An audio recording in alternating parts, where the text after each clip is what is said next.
एक बार की बात है, एक गांव में एक बूढ़ी दादी रहती थी। उनका नाम था ममता दादी। 10 साल पहले पति भी चल बसे थे। दादी घर पे अकेली रहती थी। 70 साल की बूढ़ी ममता दादी की नजर कमजोर हो चुकी थी।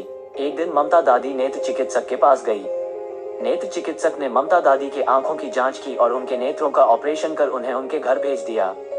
ममता दादी बहुत प्रसन्न थी कि डॉक्टर कितना भला है कि उसने उसके घर आकर मरहम पट्टी करने का वादा किया है। दादी डॉक्टर को धन्यवाद देकर अपने घर वापस आ गई, परंतु दादी को डॉक्टर के बारे में सही जानकारी नहीं थी। अगले दिन डॉक्टर दादी के घर आया। उनके आंखों की पट्टियां हटाई, टांगों की जांच की और आंखों पर दवा आदि लगाकर नई पट्टियां बांध दी। जब तक दादी के नेत्रों पर पट्टियां बंधी रहती, वो कुछ भी नहीं देख सकती थी। उस डॉक्टर को चोरी करने की आदत थी, यह बात दादी को पता नहीं थी। डॉक्टर ममता दादी की बीमारी का नाजायज लाभ उठा रहा था। वो प्रत्येक दिन जब दादी के घर से वापस जाता तो उनके घर में रखी कोई मूल्यवान वस्तु उठाकर ले जाता। अंत में वो दिन भी आया जब दादी के नेत्रों का इलाज हो गया।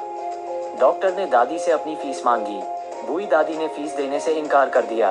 उनका कहना था कि उनकी नजर पहले से भी अधिक खराब हो चुकी थी, उन्हें कुछ भी नहीं दिखाई दे रहा था। डॉक्टर मामले को अदालत में ले गया। न्यायाधीश ने ध्यान से डॉक्टर की बातें सुनी और फिर बूढ़ी ममता दादी को पूछताछ के लिए बुलाया। बूढ़ी दादी ने कहा, आदरणीय श्रीमान, यह सही है कि इस नेत्र विशेषज्ञ ने मेरे नेत्रों का उपचार किया था, मगर फीस मैं तभी दूंगी जब मेरे नेत्रों का पूरा इलाज हो जाएगा। श्रीमान, इलाज से पहले मैं अपने घर में रखी सभी मूल्यवान वस्तुएं देख सकती थी। ये डॉक्टर इतना भला था कि रोज मेरे घर में आकर मेरी आंखों की पट्टियां बदलता था। मैं तो लगभग 1 हफ्ते तक आंखों पर पट्टियां बांधे रही, परंतु जब आंखों से पट्टियां हटाई गई तो मुझे अपने घर में कोई भी सामान दिखाई नहीं दिया। न्यायाधीश सब कुछ समझ गया।